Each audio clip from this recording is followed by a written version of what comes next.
Attending this evening. The weather is horrid. I know we all swam in here tonight. Mainly wanted to have this because we want to obviously educate the Republican primary voters here in Tarrant County. And as your host, I want to first thank Fort Worth City Councilman Carrie Moon for generously providing this venue, the Arlington Music Hall. It's very kind of him. He's in the very back, so if y'all see him on your way out tonight, tell him thank you very much. I'd also like to thank our promotional sponsors, the Arlington Republican Club, the Colleyville Republican Club, Fort Worth Republican Women, the Grapevine Republican Club, the Northeast Tarrant Republican Club, Project Fort Worth, Republican National Hispanic Assembly, Republican Women of Arlington, Southwest Tarrant Republican Club, Tarrant County Young Republicans, Northeast Tarrant Tea Party, and Tarrant Star GOP Women. Everybody, thank them very much for sponsoring this. So tonight we're pleased to welcome all 4 Republican candidates who have agreed to be here. We're going in alphabetical order. Rick Barnes, Wendy Burgess, Trasa Coburn, and Mike Snyder. Thank y'all very, very much for joining us tonight. I know it's been a busy primary season, and I appreciate it very much. Each candidate, just to kind of spell out how we're going to do this evening, the candidates, each candidate will have 2.5 minutes to introduce themselves, and then 2 minutes to answer each question. And our timekeeper will be very strict to make sure we stay on time. Any candidate that wishes to rebut the point of another must do so during his or her allotted time for another question. They cannot rebut on the spot. After that, we'll take questions from after the questions that I ask, then we'll take questions from the audience, and those must be submitted beforehand. When you came in, there should have been note cards on the tables, and if you have not, if you'd like to submit a question and you haven't, thank you, raise your hand and we'll get those note cards to you.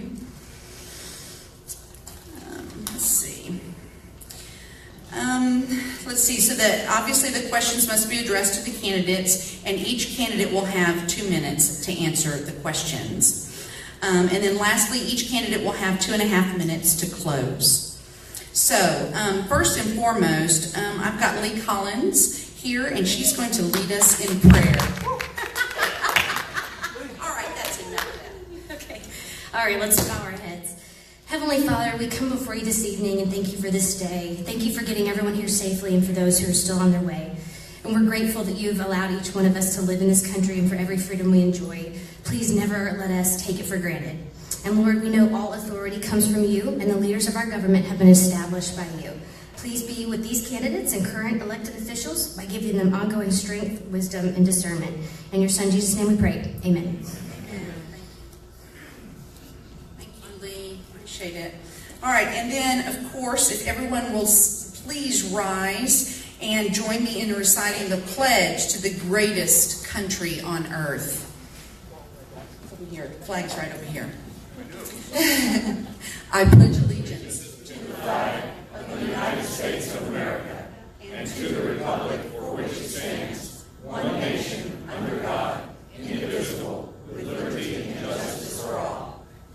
And then to the Texas flag. Honor the Texas flag.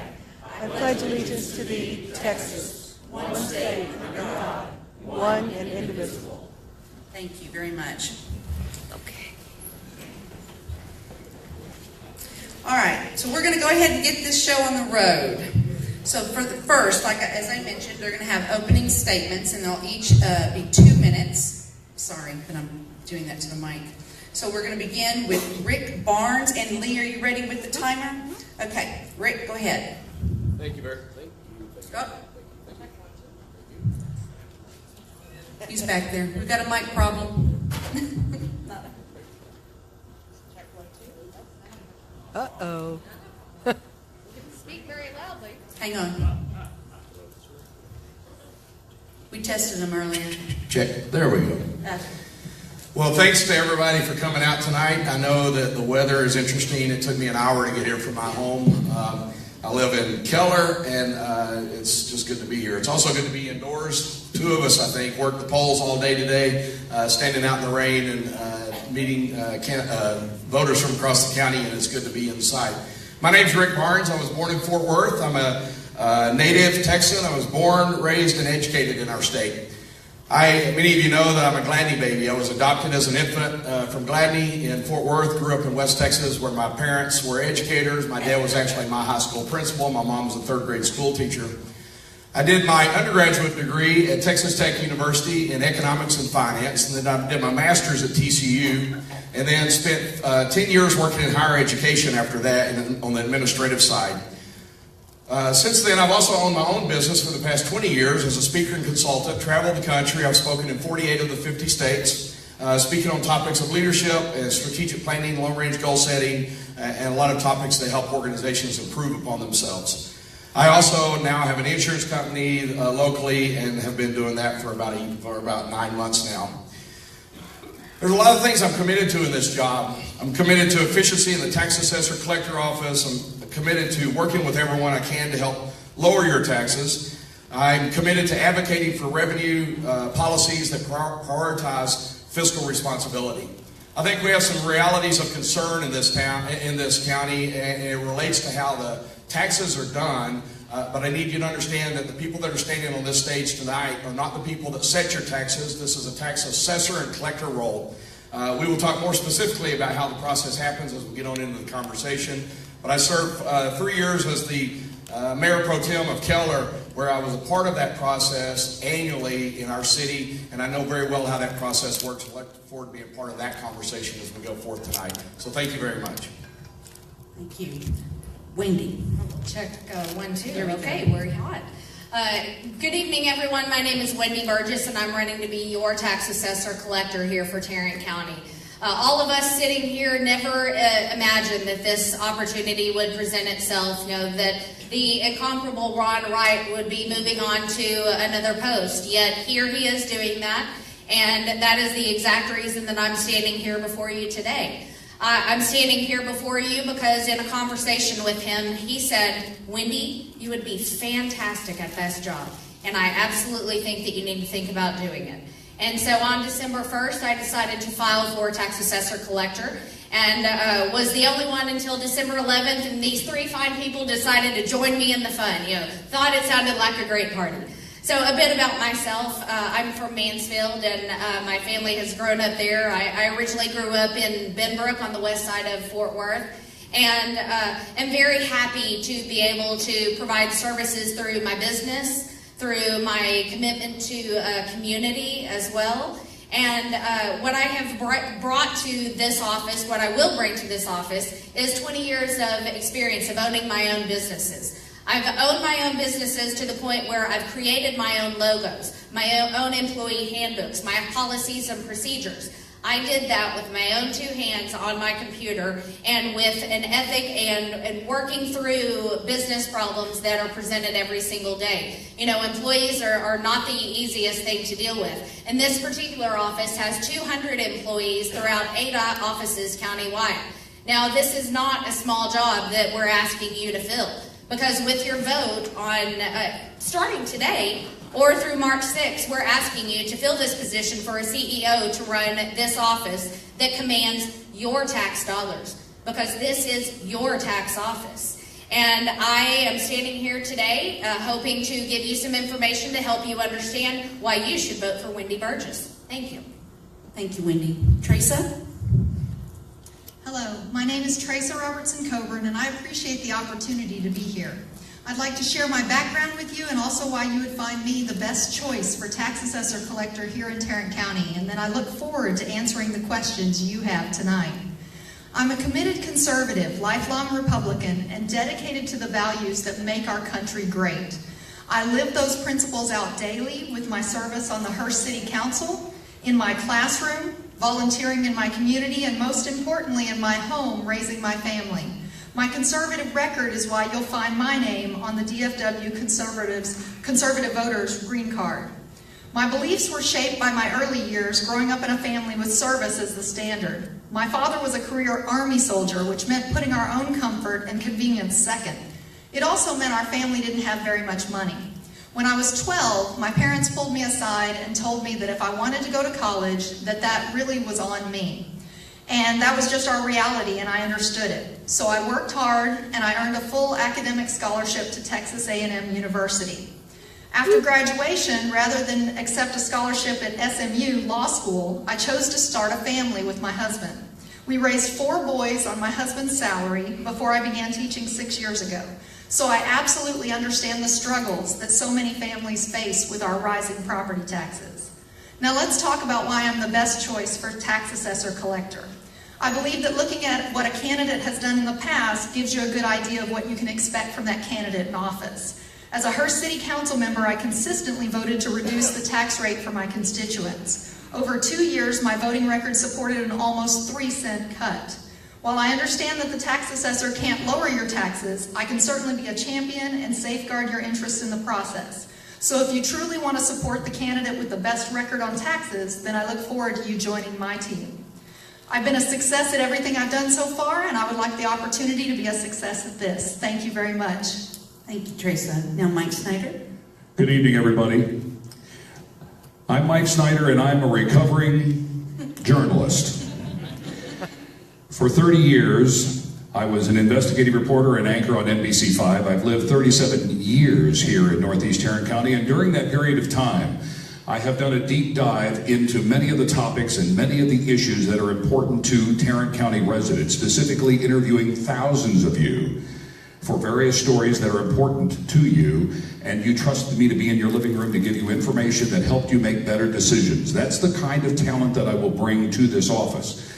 I have a vision, and the reason that I want to run for this office, or that I am running for this office, is because I have a vision and I have a plan to continue the improvements both in the efficiency as well as the customer service of that office, while at the same time reducing the cost of collecting your taxes. But moreover, what I have an interest in is using this position as a platform to go down to the state capitol to testify and lobby in behalf of significant property tax reform, specifically a bill that this senator supported, SB 2, to take our rollback rate and take it from 8% down to 4%. I've actually asked the Lieutenant Governor to take it to 3% when they resubmit that, and that should be part of the discussion. I also support the governor's plan, which is specifically designed to put some of the power back into the hands of the taxpayers here by making all 5 members of the appointed Tarrant Appraisal District elected officials that have to answer to us every 4 years for what they're doing to us in their appraisals. I want to tell you about my background as a Republican just very quickly. In 2014, I ran a national super PAC called Vote to Reduce Debt. And since I'm running short on time, I'll just tell you that we helped elect 7 conservative U.S. senators to the Senate, including Tom Cotton, Joni Ernst, Bill Cassidy, Tom Tillis, Tim Scott, Steve Daines, and Cory Gardner. And I'm out of time, but we'll be talking more later. Thanks, guys. Thank you so much. Thank you, Mike. Appreciate it very much. Terrific. All right, so we're going to go ahead and get to the questions now. And again, for these, you're going to have 2 minutes to answer. And we're going to, sorry, Rick, but we're going to start with you again. Then the next one will start with Wendy, and then the next one will start with Trasa. All right, so the first question is just kind of a pretty basic question. Why do you want to be tax assessor collector? Here's the reality for me. I was not looking for a job. I have an excellent job. I have a infinite need to serve people. And I always have. Since as early as like 5th grade, class officer. I've always been the type that wanted to serve, and this was an opportunity to do that. I never looked at this job, though, because of the same reason we heard Wendy talking about earlier. Nobody thought things would happen with Joe Barton, which would lead to Ron Wright choosing to step out and run for Congress. And so when the position came open, I looked very seriously at it, but I had to take my time to think through that process and had people coming to me and encouraging me to run because my name kept coming up in conversations about it because they were concerned about candidates who were talking about stepping in the role. I have an opportunity to serve the people of Tarrant County through this job and through a role that I know I can be capable of doing. I have an education background that sets me up for it. I have a voting record that sets me up for it. And I have a true commitment to what you and I would refer to as conservatism and making decisions that are best for taxpayers. My position on taxes is very, very clear. I want to keep as many taxes in your pocket as long as we possibly can. I know that you'll still spend the money anyway, but you'll choose where to spend the money versus government choosing where to spend it for you. And I want to be a part of that conversation as we move forward. One of the things I know that I am able to do through my 20-year career as a speaker and consultant is to work with other people and share my message and to get in front of people and encourage them to make positive decisions with the things that they have to think through. I plan to be a part of that in the community. I plan to work with the various tax entities. I plan to work with the city councils and help them understand how to do budgeting in a more responsible manner. But I also plan to work with our representatives like Konni in Austin to help them understand that, first of all, Tarrant County supports what they're trying to do for us down there, but they also need to hear more voices speaking up on behalf of what's needed, because they're up against a wall when they show up in Austin working with people they have to work with, and I plan to be a part of that through the entire process. Thank you very much. Wendy Burgess? I step into this role because it's what I do. This is what I've done over many, many years. I've led in my community. Through running my business, I was exposed to the Mansfield Chamber of Commerce. I was on that board of directors for 9 years. My final year culminated into my chairmanship leading that organization as well. And so this is what I do. Once I stepped beyond that, the very next year after I was chairman, I was looking for the next thing to do. Silly me. Apparently this is what I do to myself. The next year I decided that city council was amazing and fantastic, and I enjoyed sitting out in the audience and watching. It was engaging, and I found it drawing me in. So I decided to run for city council, and I completed 2 full terms on Mansfield City Council. And we did some amazing things in a growing city that are still paying off today. I'm very proud of what I've done. And I know that all of us that have served on councils are very proud of what we've done in our own cities. Each city is very different, and it has different needs, and it has different people. Well, what I chose to do in my city, which many council members probably do, they listen to the citizens. And that's exactly what I look forward to doing in this office, is listening to the citizens, listening to the people that own this office. You own this office. I want to hear from you. I want to hear whether you had a good experience when you were getting your registration tags for your vehicle, whether you saw a smiling face that I promised to you whenever I was speaking to you running for this office. I want to hear that. I've heard mostly amazing things about that office. There's a few things that we need to tweak, and those are the things that I want to hear. I want to hear the things that we can make better, because if we're not making things better every single day, what are we doing? Why are we doing this? We need to be making it better for you, because this is your office. Thank you. And again, why do you want to be tax assessor collector? Trasa? I have several reasons. I was approached by several people similar to the way Rick was approached, and I had not ever thought of running for tax assessor collector. Obviously, there is an individual who was in the office who is a person of impeccable character and a person of great integrity. And so no one was going to really challenge him for that spot, and they shouldn't have. But when he decided to leave, that opened up a big hole. And I was approached by some people and started evaluating and decided that, yes, I thought my skills would be used well in this office. Number one, I'm a taxpayer. I was a stay-at-home mom for 12 years. I had to live on one salary, and so I know the value of a dollar. And so as a tax assessor, I would absolutely safeguard your money the same way that I would safeguard mine. My organizational skills are outstanding. Every day I maneuver over 100 students, and if you haven't been in a high school with 16 and 17-year-olds, you know it's like herding cats. And if you've been around kids that age, you know their phones are sewn to their hands. I actually get kids to put their phones up before they walk into my classroom, and they don't touch them for the entire hour and 12 minutes they're there. So I can make people move the way I want them to and can inspire them to do better. I am a maximizer in Strength Finders, if you've ever done Strength Finders. And so what that person does is maximizes other people's skills and talents. And so that's what I would do in this office with all 186 full-time employees.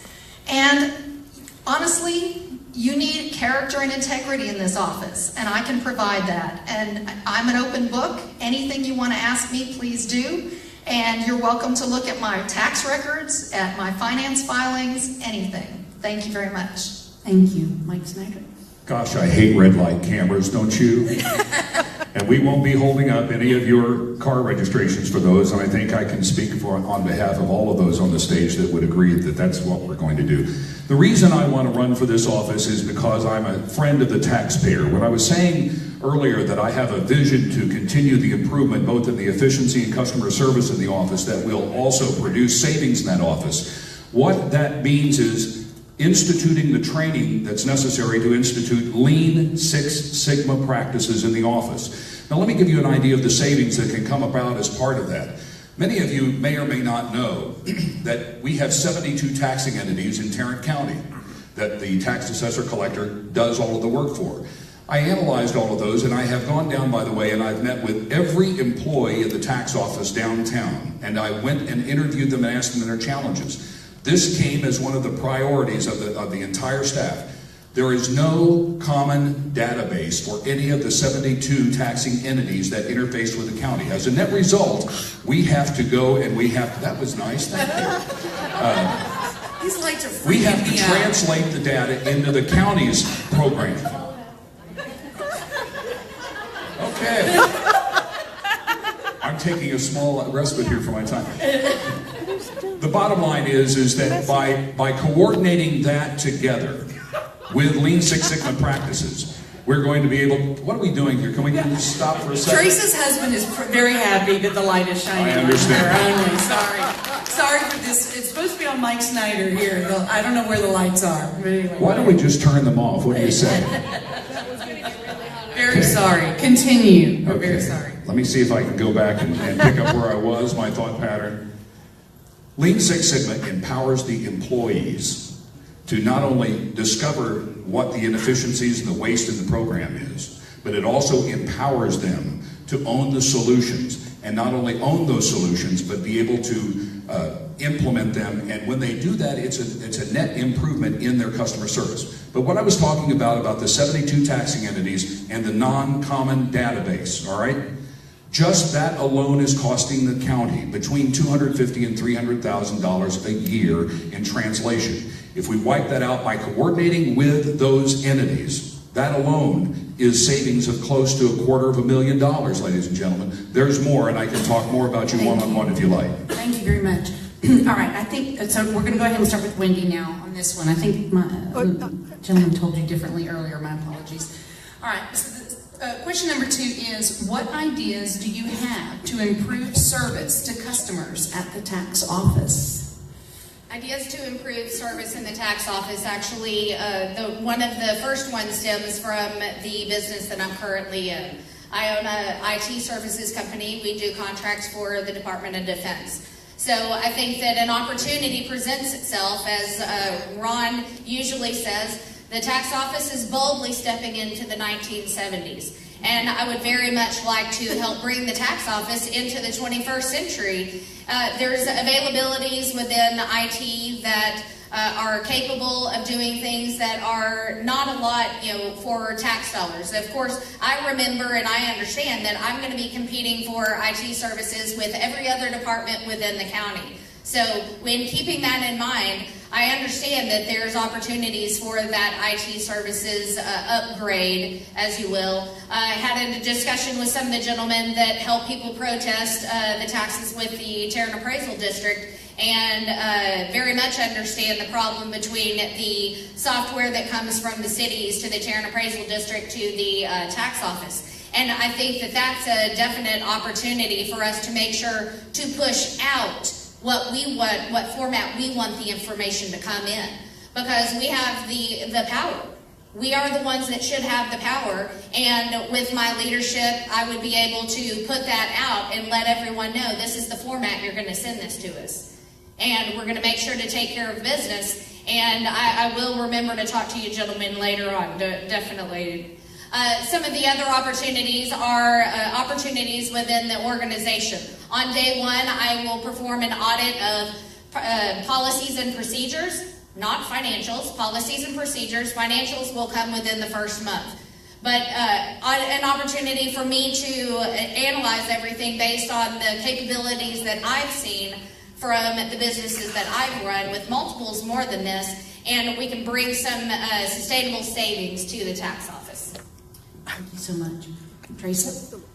Yes, I've got several ideas, but first I want to talk about what Ron Wright does already that would be great to continue. Ron has 8 offices around this county, and they have 8 very different personalities. And the people who work there really enjoy that. And they do competitions against each other. They do different kinds of dress-up days. They do things like that. And having cohesive offices like that is a great thing for morale. He has a charity of the year where the employees actually get to choose their own charity to donate money to throughout the year. And the tax office is actually the largest amount of donations collected in the entire county by any department. So that's pretty fabulous.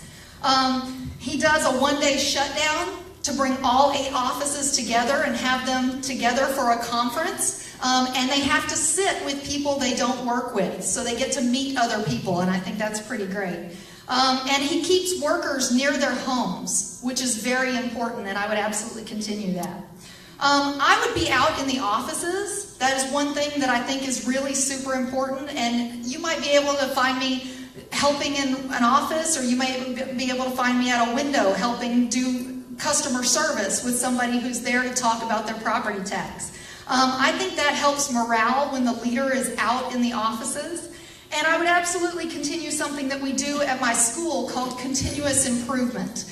And that's the idea that you leave things better than you find them. And that's what we would have the employees come together in that conference and talk about, would be continuous improvement. We don't have to be perfect, but we have to improve a little bit every single day and get better and better. And that's what we want to do with your money. Thank you, Trasa. And again, what ideas do you have to improve service to customers at the tax office? 63% of you decide to go down to the tax offices and renew your license tax instead of doing it online. That is the reason we have 8 different tax offices that are occupied around the county.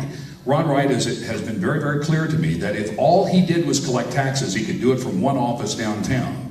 The reason we have 8 offices is because we do 1.5 million auto registrations a year, and 63% of you want to come down and do that. Ron has proposed a pilot program with the Department of Motor Vehicles to put kiosks in all 8 offices, 6 of them. And what he says that we can do as a net result of having those offices with the kiosks in them. Those kiosks are similar to the ones, how many of you have gone to American Airlines and tagged your own bags? It's exactly the same kiosk. If you have all of your documents, it's a 2-minute transaction. And instead of having 6 manned windows, that's 6 machines with 1 employee supervising them. Now, the cost savings to the county could be enormous, but also the cost is not going to be borne by the county. The state owns the machines. The state will own the new software that needs to be updated. And why? Because the system, the DMV system, goes down at least once a day. So that's one of the ideas that I have. The other one is obviously the Lean Six Sigma. And this is a very, very important piece because as we were discussing earlier about how that empowers the employees, the bottom line is that morale is an important thing, especially when you're bringing in new ideas. When you empower the employees themselves to be the drivers of solutions in the office, rather than bringing in an outside consultant and telling them what to do, you get a much better result. I believe in Steve Jobs had basically the best philosophy. He says, we don't hire smart people and tell them what to do. We hire smart people and let them do their jobs. Thank you, Mike. Rick? So in general, let me make a statement about this.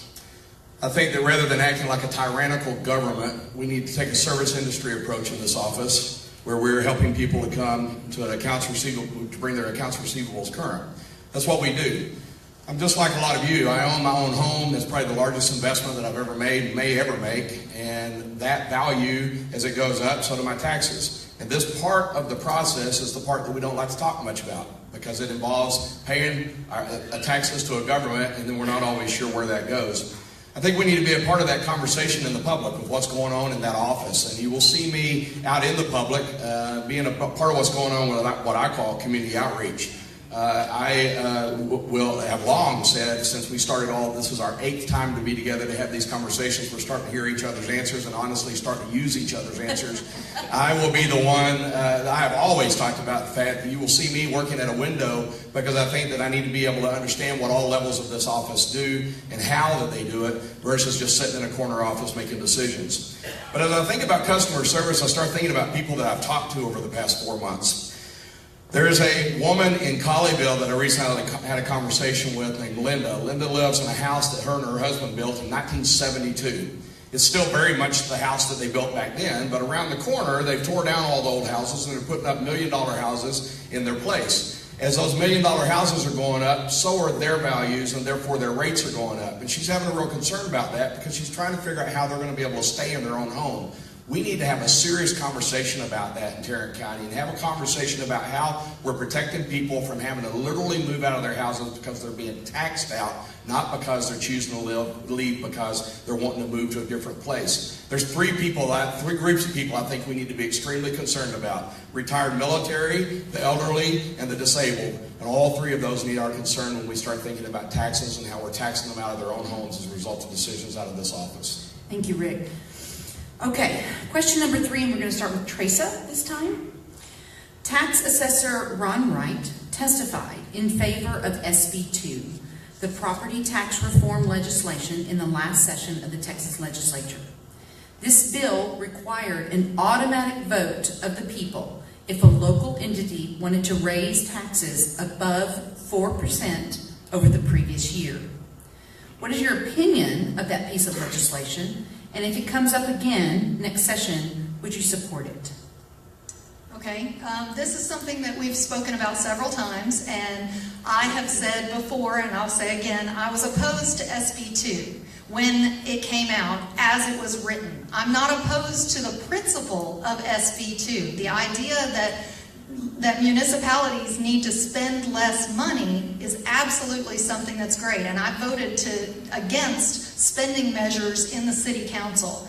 I was recently at a town hall forum with Jonathan Stickland, and there was a little bit of a to-do about a bill that he had not supported, and Jonathan said there was one word in the bill that he couldn't support that changed the whole bill for him. And we might think, oh, one word, that can't do that much. But that depends on what the word is. And SB 2 was that way for me. It was one thing. It was the fact that there was a 4% cap. There was a 4% automatic rollback election that would be created at 4%. And city council people I talked to around the Metroplex said that they were going to, every single year, go up to 3.9%, and so your taxes would go up 3.9% every single year, and there would be no taxpayer recompense. There would be no way for the taxpayer to do anything about that, other than to vote individually against their city council person. And so I really felt that it was a way to game the system. If it came up again, I would like to see something like a cumulative cap, like a 3-year cap where they couldn't raise taxes more than 6 or 7% over 3 years, or it would trigger an election. Because I think the taxpayers absolutely need a way to control this spending. And so I didn't support it as it was written because of that. Thank you, Trasa. Mike? I will absolutely support SB 2. I have actually written a letter to Lieutenant Governor Dan Patrick asking him to take that level not down to 4%, but down to 3%. And here's the reason why, friends. What happens is that will trigger an automatic rollback election when the budgets of a city council or a county budget or the hospital district or the school board, whenever those budgets go above. We have a spending problem, not a taxing problem. And this puts into your hands, the taxpayers, the ability to force a city council, to force a school board member, to force a hospital board member to explain to you why they need that extra money in their budget. And if they can't convince you that they need it, you have the ability to say, stop, you get 3%, plus you're going to have to do what we do in our own homes. We have to live within our means, and we have to cut our budget. For the first time in Texas history, you will have in your hands as taxpayers the ability to start controlling your tax burden for the very first time. So SB2 is a very, very valuable tool. Konni Burton supported that last time, and it's very important that we fight for this now, because if we do not start the process of really significant property tax reform, we are going to kill the goose that laid the golden egg. And what do I mean by that? If we continue to have a high price on all of our property taxes, and we get mentioned in the same breath as New York, New Jersey, and California, we will not be getting the 1,000 jobs a week we're getting from Google, from Amazon, and Toyota. We have the ability in this next session, Senator Burton, to do something important with SB2. I will be there. I've covered the legislature for 37 years. You know that. I know the halls of influence there. I know the staffs that write these bills. And I will be an effective communicator and persuader to those people at the state capitol that we need property tax reform now. Thank you, Mike. I have been repeating it but it's kind of long, so yeah. Yeah, I'm okay. This question comes up a lot for us, and so I understand the question. Let me tell you, there's one big good news issue in Austin right now, and that we no longer have Joe Strauss as our speaker. The good news to that is we also don't have a speaker, I hope, that's going to put a stop to things that are good out of the Senate before it goes in the House to make a good decision. I was in favor of SB2 when it happened. I'll be in favor of SB2 when it comes to, or SB whatever it's going to be now when it comes up again. Make it 2 again, because it's just easier to remember. Here's my position on this issue, is that we have to understand that we need the protections in place. But one of my concerns about this attitude of how city councils are always going to hit a peak regardless is right now they can hit the peak at 7.9% every single time. And we need to have an honest conversation about the reality of that. But here's my bigger concern. I sat on a city council for 3 years, and I know how city councils plan their budgets. They do it very different than the way you and I have to do it in our own homes. In our homes, we talk about how much money we're going to make through the year, and we plan everything. We plan a car, we plan a home loan, we plan a vacation, we plan whatever. And at the end of the year, if we have money left over, good for us. But in our taxing entities, most of them do everything totally backwards. What they do is they spend about 6 months planning their budget. And so the city leadership and the city scouts come in and they talk about all the great things that they want to do in their city, and it's hard to say no to much of it because, quite frankly, every ideal is a good ideal. And then they plan everything. At the end of the year, they say, okay, now how are we going to pay for this stuff? And so they call the tax office and they say, how much money are we going to make this year? And there's an announcement come out from the tax office about how much money. And when there's not enough, they raise your taxes. And that is totally backwards. We need to have a serious conversation about how our elected officials at the local level are doing their budgeting. And so we're having an election on March the 6th to elect some very important people, some important jobs, but you need to be preparing right now to start talking about your city elections and talking about who you're putting in those offices, and make sure you have strong conservatives in those roles as well so they make responsible decisions on your behalf. Thank you, Rick.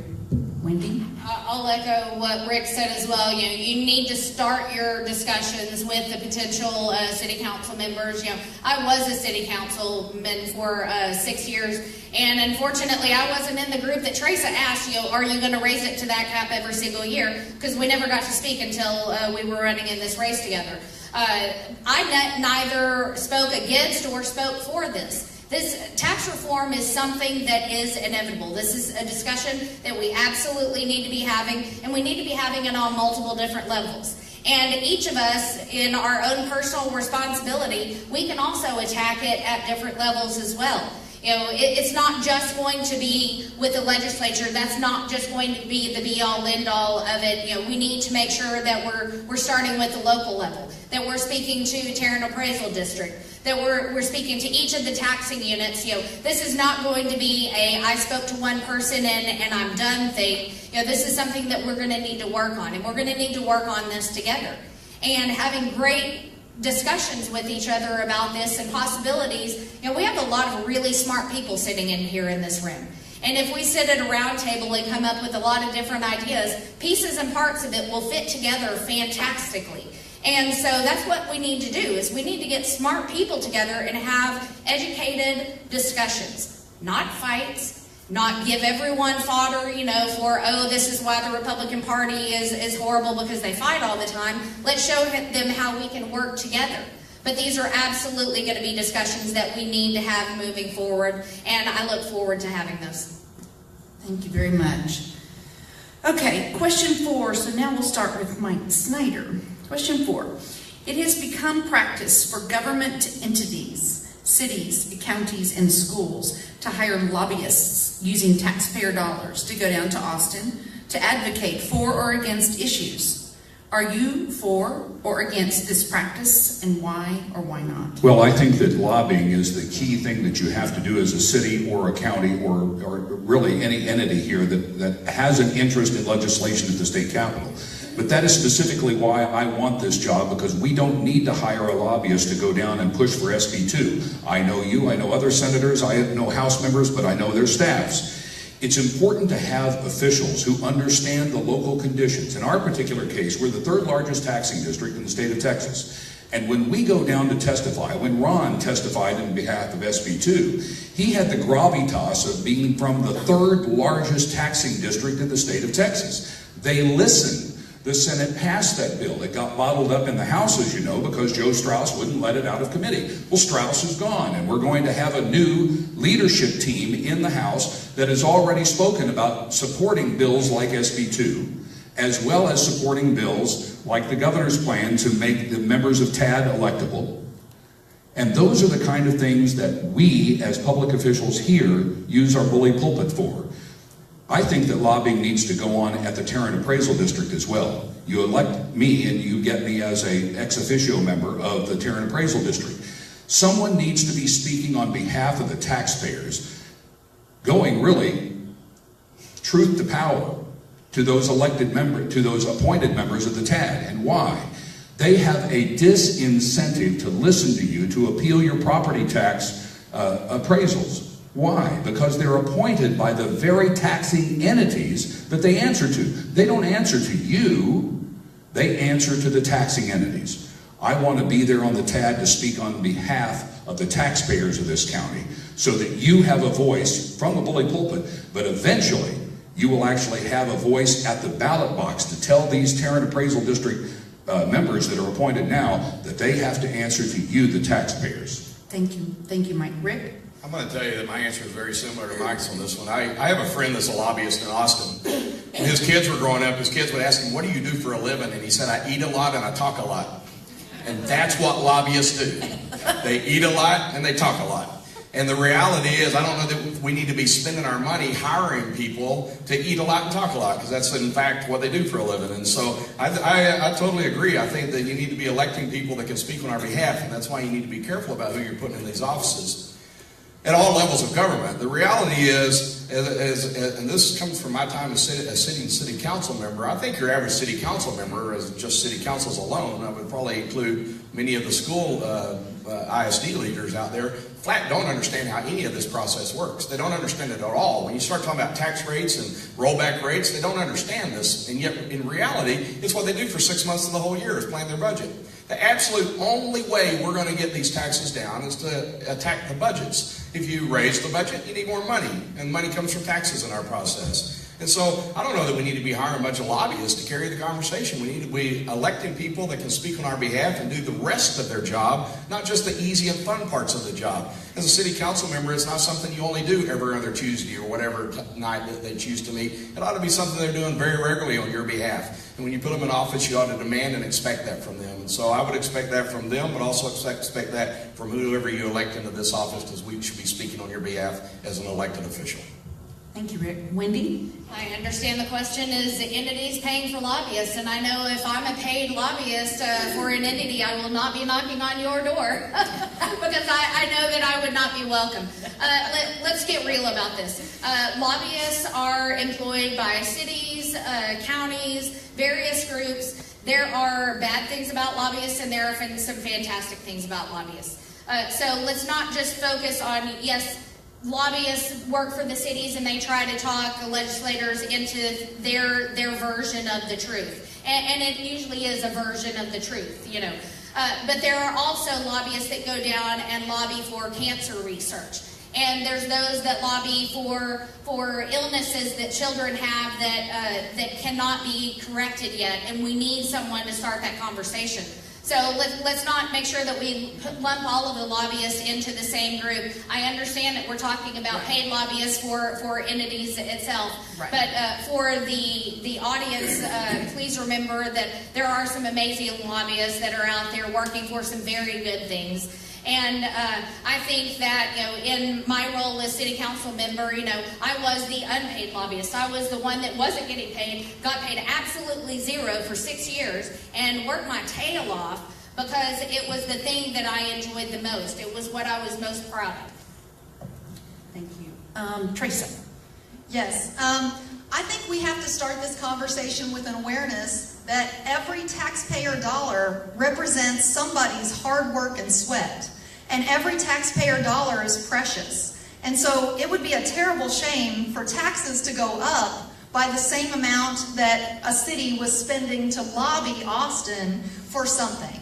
That would be a terrible shame. That would be just atrocious. And so I agree with everybody who's been up here is that that's what they have council members for.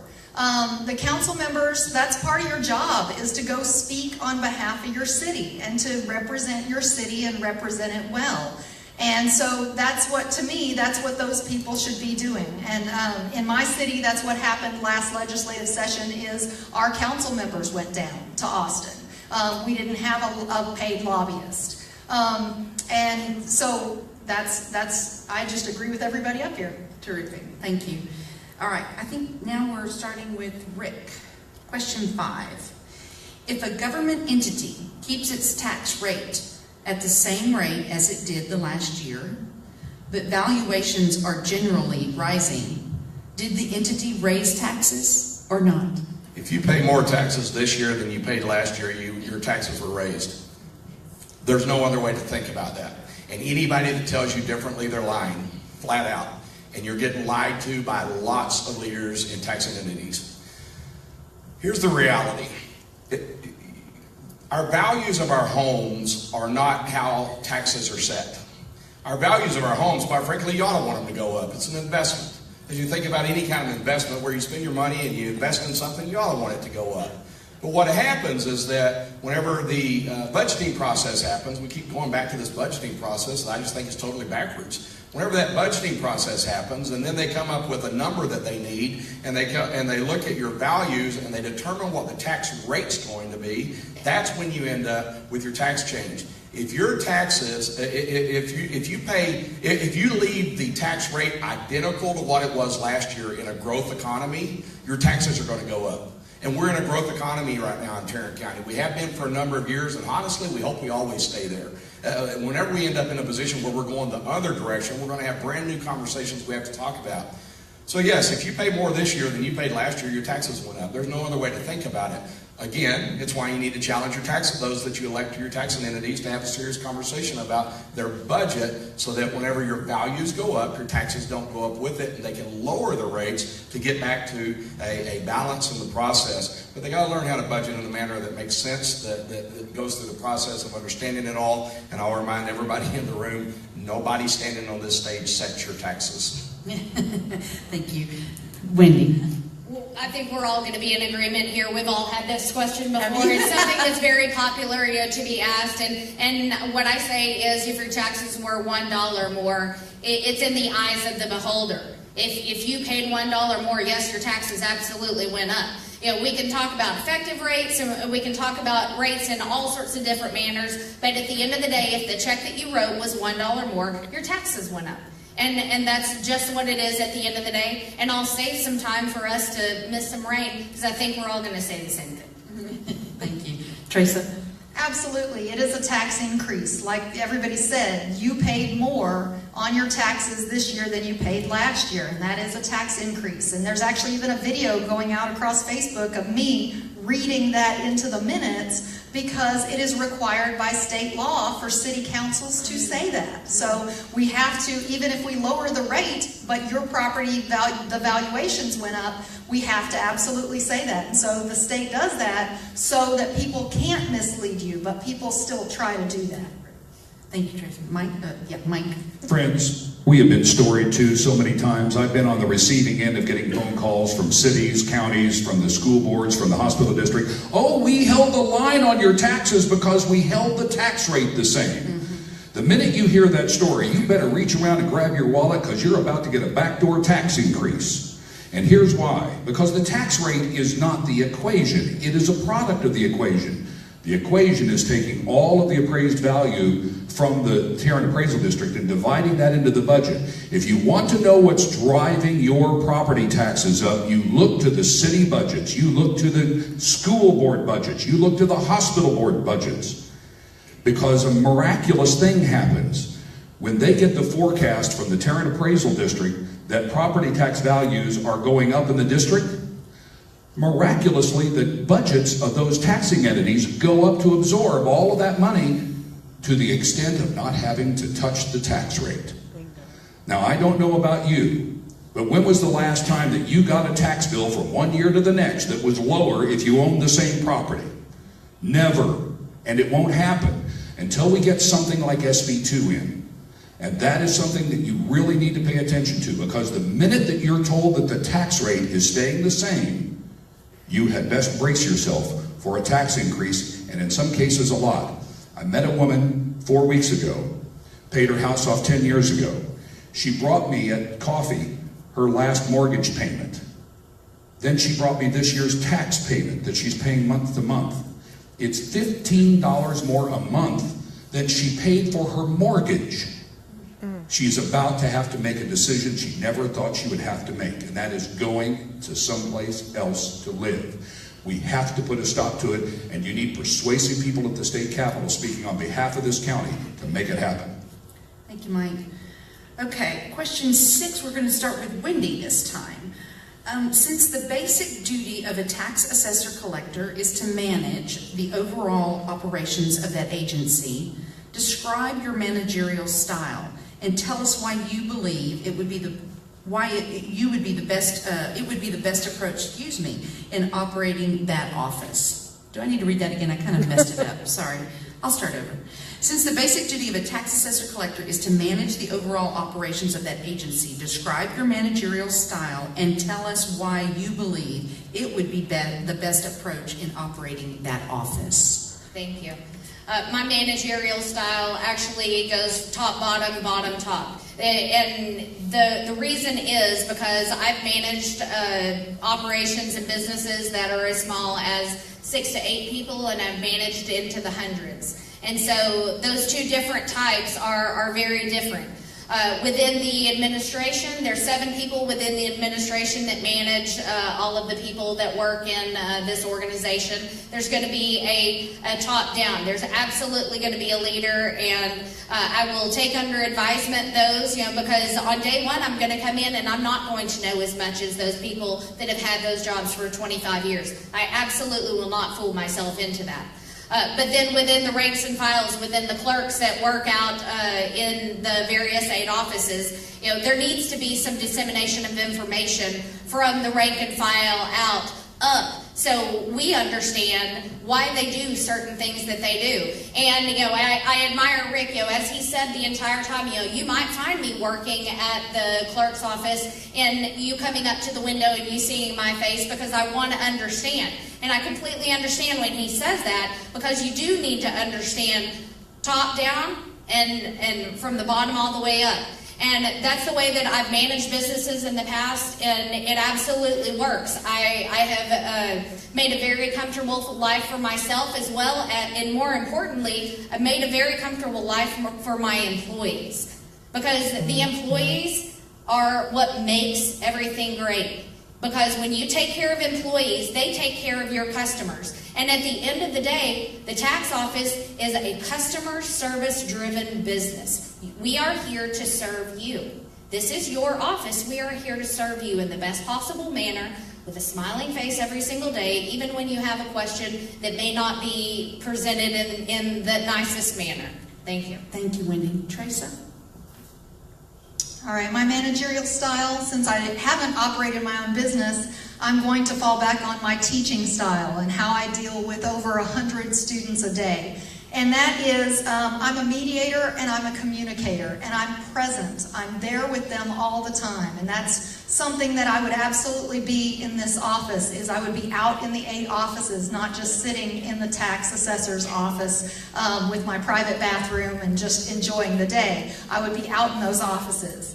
I'm not great on stages. I'm not a great public communicator, but I'm fantastic at private communication and in small groups, and I do that every single day in my occupation. Like I mentioned before, I'm a maximizer. I learn people's strengths.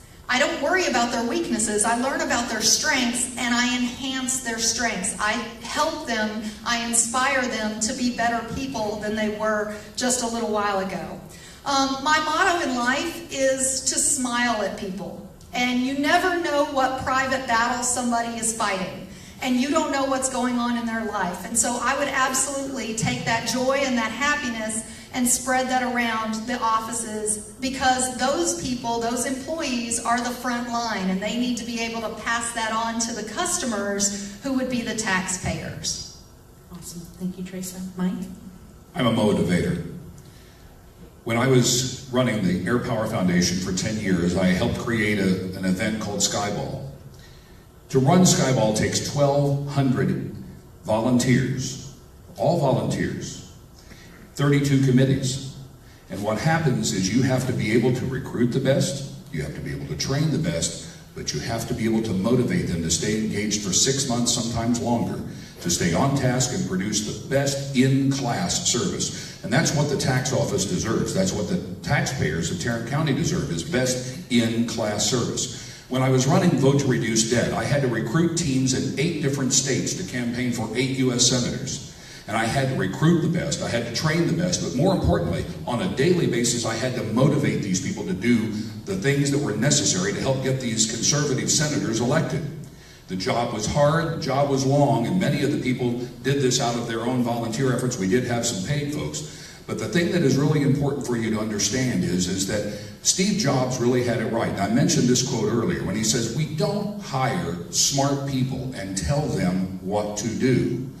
What the Lean Six Sigma program allows you to do through training is you allow those smart people to do their jobs. And the best way you can do that is to motivate them, to be their cheerleader, to also be the authority when things go wrong, but more importantly, to empower them, to discover what is the waste, what is the inefficiency, what are the solutions to the problems. When they own those, guess what happens? Customer service goes up.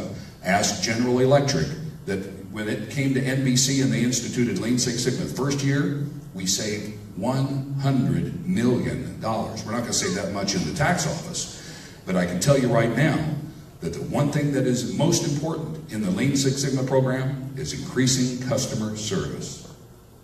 Thank you, Mike. Rick? I'm good. Here's one of my biggest pet peeves with politicians, is that before they even step foot into the job, they already have everything about the job figured out. Because I think that's what happens with lots of people.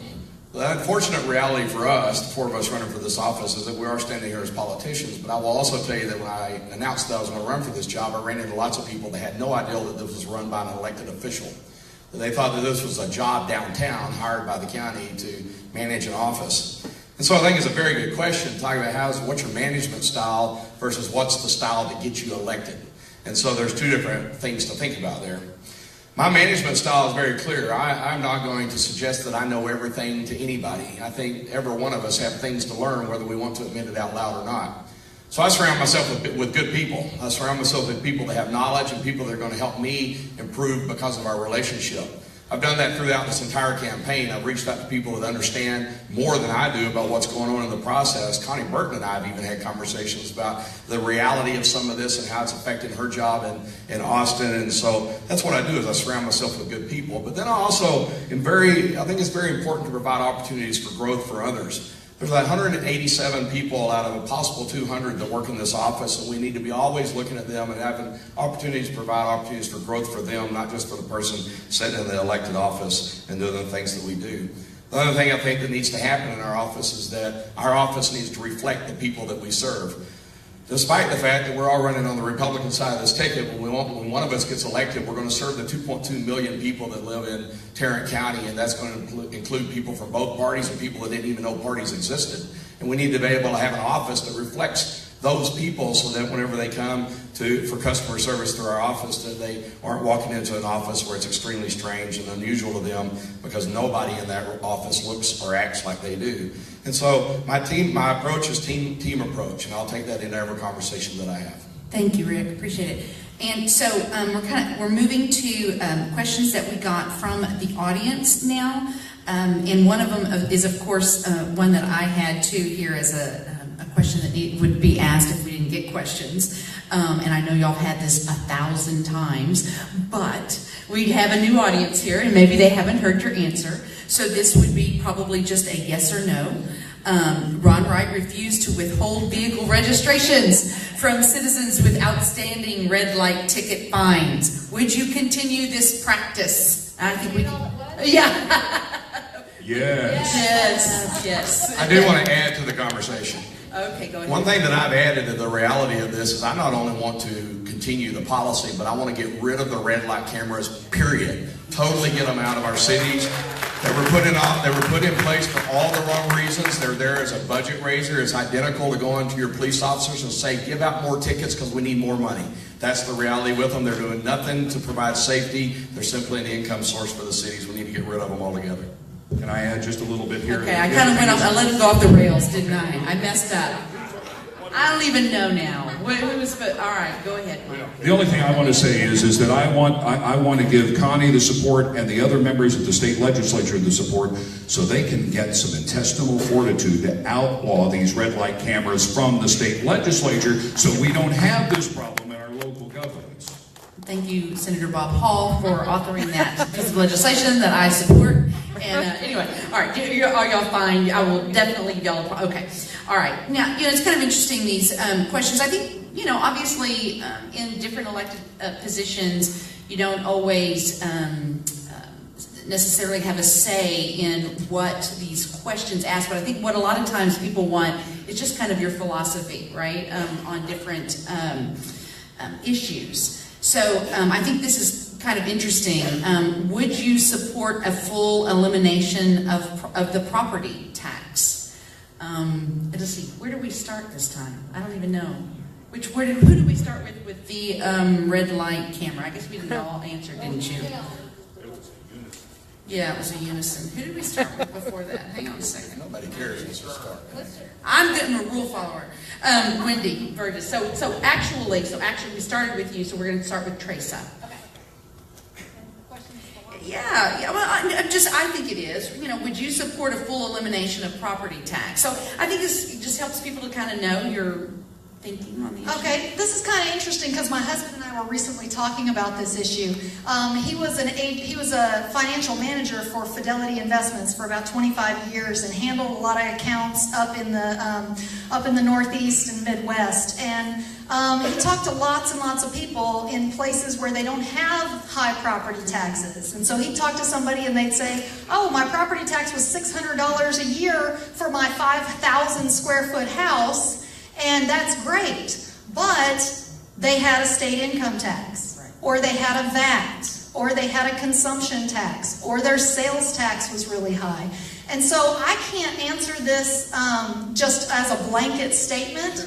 I would have to see legislation that would craft an alternative. But I would certainly be open to the idea, but I don't think anybody here wants a state income tax as a replacement for what we have now. Thank you, Trasa. Mike? I think that it would be a great thing to be able to stand up here and say, let's eliminate property tax. But let me tell you this much. I believe that property tax has its place in our mix. I think it's a very good vehicle to help finance cities. I think it is a very good vehicle to help hospital districts. I think it's a very good vehicle to use for public improvement districts. I think it is a rotten idea when it comes to financing schools, because I've covered the school finance issue since 1983, when I was involved in the plan. I covered Ross Perot extensively back when Governor White had appointed him to come up with a new system. We've been in trouble with the federal courts ever since, because we do not have an equitable system in the state of Texas. Now, it would be great if we could take the idea of eliminating property taxes just for the purpose of financing schools and moving to something more like a consumption tax. To give you an idea, I don't know that this is a silver bullet, and it's something that we need as, and to use one of the other parlances here, is we need this conversation. And that conversation is this. If you take a consumption tax, which is a sales tax by any other definition, and you add 2.25% to our current tax base, we already have the 15th highest property tax rate, not property tax, sales tax rate in the nation. But if we added 2.25%, we would come close across the board of raising the same amount of money that we're able to get from property taxes. Now, just for schools now, that's what we're talking about. Those kind of issues need to be discussed. None of them are silver bullets, friends, but we need to have those conversations at the state capitol, because that's where this decision is going to be made. And until we do another system other than property taxes for schools, we will never get out of Robin Hood. Thank you, Mike. Rick? I think this is an interesting question as well, because this is the issue that comes up everywhere we go. It's talking about property taxes. It's the number one issue in Austin right now for our elected officials down there, and it's not just the issue for us as the tax assessor people. I think everybody's talking about our property taxes. The problem is, and this is where we're going to agree on something also, I think we got to get out of the box thinking is the reality. We've got to get to a spot with all of our elected officials where we can think out of the box. The challenge with this particular one is what's outside of the box. So a consumption tax is one of the things. I heard somebody that's running for state rep say that and heard a gasp in the room, the mere thought of a consumption tax. And I have a little bit of that as well, because I've traveled around and know what's going on in some other states and some other cities. You go to Chicago as an example right now, where they have probably one of the worst mayors in the history of mayors, but they tax you if you buy a big gulp, because that's one of the ways that they can make more money to pay off what they consider to be their healthy reality. You go to San Francisco, which may have the worst governor in the world of governors in that state, and you sit down and eat at a restaurant, and there's an additional line. If you're ever out there, look very specifically at your bill. There's an additional line on the bottom of it that you're buying the insurance for the person that just served you food, because they don't know how else to handle insurance. And so we got to be careful sometimes getting too far out of the box, because you don't know what's out there. And sometimes I think some of the reality is that we just need to get things under some control. We need to get back to having conversations with our elected officials about budgets and budgets alone, because every single time they raise the budget, so go your taxes.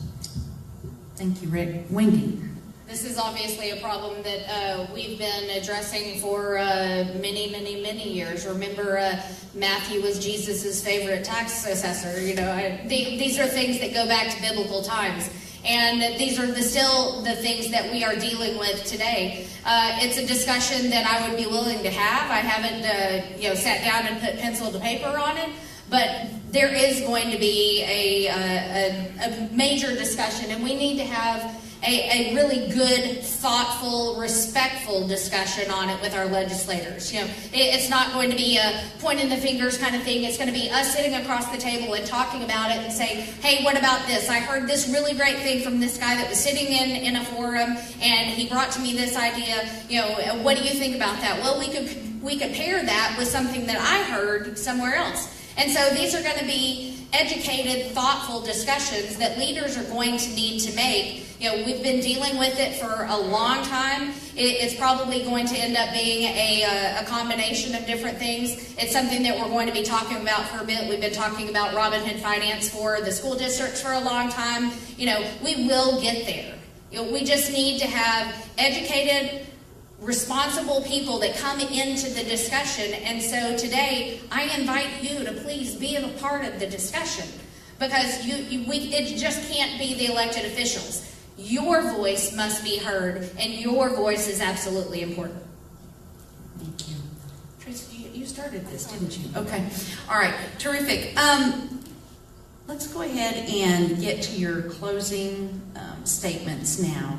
And let's see, how did we do this? We started with, so we're going to go backwards this time. Yes. So for this, we had, what did I say at the beginning? 2.5 minutes? Is that correct? I believe so. Yes, 2.5 minutes. 2.5 minutes it is. I think it's important that you understand my philosophy of government. I believe that the smallest government is the best government. I believe that we should not spend money we do not have. I also believe that we do not need a nanny government to watch over us and to tell us what to do and how to live our lives. I think we need to get government out of our business. I also believe in right to life in a very, very profound way. I believe that life begins at conception or before. I'm a Psalm 139ist, if you will. I believe that I knew ye before ye were born. And I also believe that natural death is when it ends. But I mostly believe, I think, in the precept of what President Reagan said. Ronald Wilson Reagan is my favorite president. And he said we need to reinstitute the notion in this country that we are all personally responsible for our own actions. Now, I think that that translates into this office very importantly. Because, ladies and gentlemen, I told you earlier that I'm in fear that we're about to kill the goose that laid the golden egg because of the property tax situation in this state. I've talked to a number of chamber presidents around North Texas, especially Jack Bradshaw over at the Northeast Chamber. Did you know that we are competing with Oklahoma City, Springfield, Missouri, Tulsa, Oklahoma, Little Rock, Arkansas, Bentonville, Arkansas, for large companies and large numbers of employees because those states have a lower property tax base than we do? We are losing companies to those cities in competition, not because we can't offer them a tax deal to come here. We can bring the big box and the manufacturing facilities here and make them an accommodation at the city and county level. What we can't do is adjust the property taxes for the employees that will go to work there. And they are influencing the decisions of the companies to go elsewhere. We have been enjoying 1,000 new people a week moving to North Texas. We are about to see that trickle to a stop if we do not get the property tax equation under control. You need someone in this office who can use this as a platform to go to the state capitol to testify in behalf of and lobby for significant property tax reform. If not now, friends, when? And if not us, who? Thank you. Thank you, Mike. Trasa, yes. Thank you, Konni, for hosting tonight's forum. I really appreciate you holding this event for people to be able to get to know us better. There are 3 things that I would like you to remember on why you should choose me as your next tax assessor collector. First is my record on taxes and budgets. While the other candidates serving on their city councils let their property tax revenues increase by 40%, in Hearst, we've still got more to do, but I worked with my fellow council members to drive it down to only a 15% increase. And in 2 years, I voted to cut rates by about 2 cents more than any other candidate here tonight. So if your measuring stick is the candidate's past record on taxes, then I'm your pick, as I lowered tax rates more and raised taxes less than the other candidates. Second is my focus on detail and accuracy in everything that I do, especially when it comes to accounting and finances. $3.6 billion of our money runs through the Tarrant County Tax Office. Stewardship is paramount, along with timeliness, precision in details, and above all, accuracy. When you look up the state-required filings in this race, you'll find that I'm the only candidate who has completed all 3 on time and accurately.